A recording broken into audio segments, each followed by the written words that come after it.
One morning, you wake up and you assume that time has passed. But what if it hasn't? What if what we call passing is just a sensation, a trick of perception, a story we tell ourselves? We live our lives divided by seconds, hours, and years. We keep calendars. We narrate our past.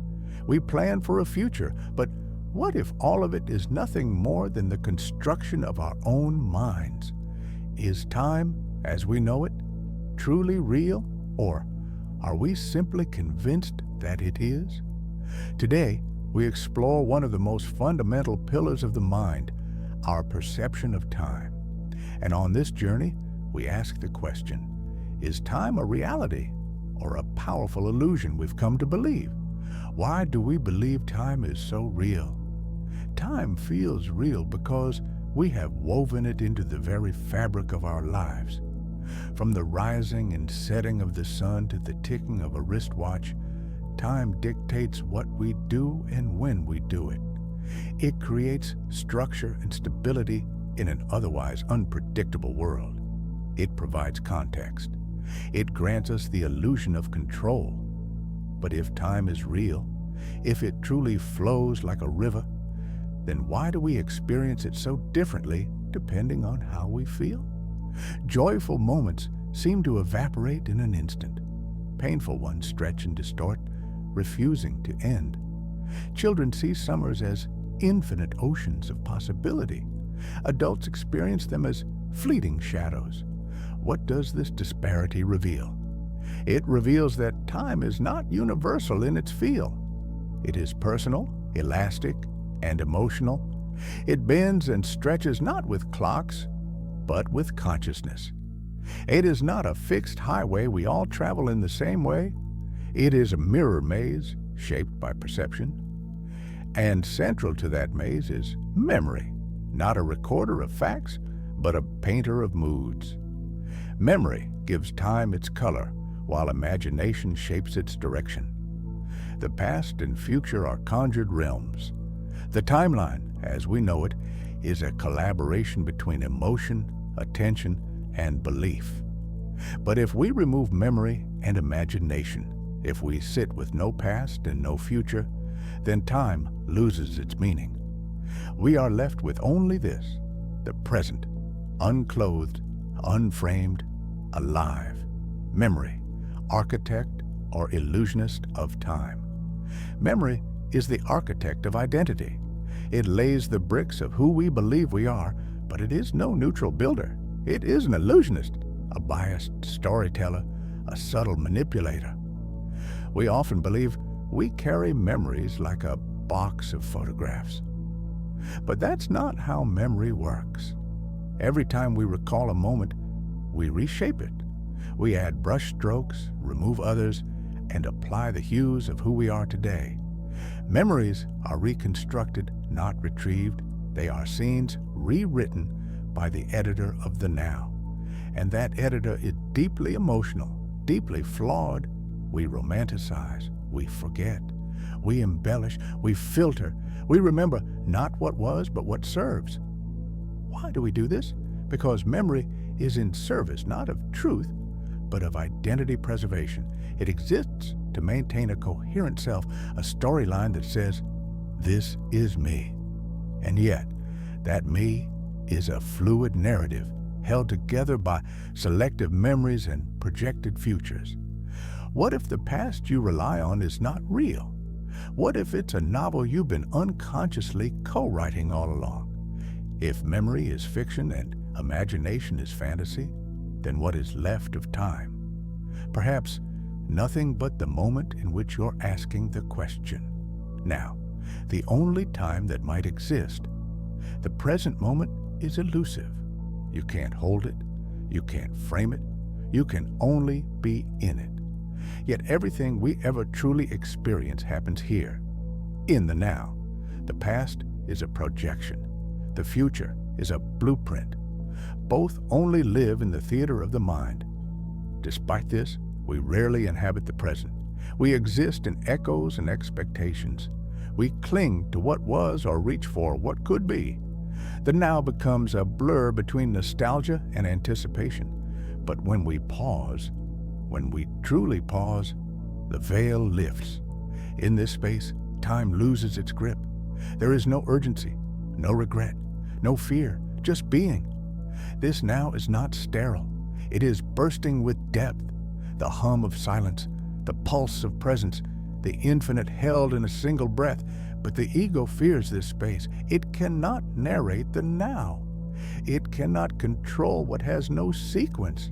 And so we retreat into memory, into planning, away from the only moment that is ever truly real. Yet if we stayed here just for a moment longer, we might remember that we are not time-bound beings. We are presence itself. What does physics say? Is time real or a construct? Science, for all its tools and equations, does not offer comfort about the nature of time. In fact, it dismantles our assumptions. Einstein's theory of relativity showed us that time is not absolute. It is not a universal metronome ticking away evenly for all. It can stretch and contract depending on your motion and gravitational field. Sit near a black hole and time slows dramatically.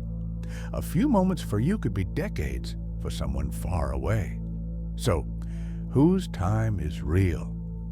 Quantum mechanics deepens the mystery. At the subatomic level, particles do not behave chronologically. They jump, they superimpose, they entangle, cause and effect begin to blur. Some physicists now propose that time is not fundamental, that it is a secondary experience, an emergent property of something deeper. And what might that something be? Perhaps consciousness, perhaps awareness, perhaps something we do not yet have words for. If time is not hardwired into the universe, then maybe it's hardwired into us, into the way we choose to perceive, which leads us to a powerful question. If time is an illusion, will we need to function? What would happen if we no longer needed it? God and time. Is the divine outside of time? Across religions and spiritual traditions, the divine is described not as a being in time, but as a being beyond it, timeless, eternal, the source of all that was, is, and will be, existing not in sequence, but in wholeness. If this is true, then God does not wait. God does not remember. God does not anticipate. For the divine, all things are now. This idea is not only mystical, it is liberating. Because if God is beyond time, then we are not separate from the divine due to distance, but due to perception. We are not bound by time because it is real. We are bound by time because we believe it is. To return to the divine may not mean to go forward or backward, but to step outside the clock altogether. In that space, there is no death, because there is no ending. There is no birth, because there is no beginning. There is only being, eternal, infinite, still. Ego and time, how identity is built on the illusion of sequence. The ego is a master storyteller. It connects dots, it builds timelines, it forms meaning from chaos. But that meaning depends entirely on the existence of time. Without a before, who are you? Without a next, what are you becoming? The ego needs time to maintain the illusion of control and consistency. And yet, in moments of awe, when confronted with beauty, with terror, with silence, time dissolves. So does the ego. In these moments, you do not think, you do not plan, you do not remember, you simply are. And in that being, you taste something more ancient than time, something vast, something whole. Perhaps that is your true self, the one that doesn't need a story to exist. What lies beyond time? If time is a curtain, what lies behind it? Some say unity, others say God. Some say nothing at all. But those who've touched the edge, in meditation, in near death, in dream, report the same thing. A sense of eternal presence, a place where all moments are one.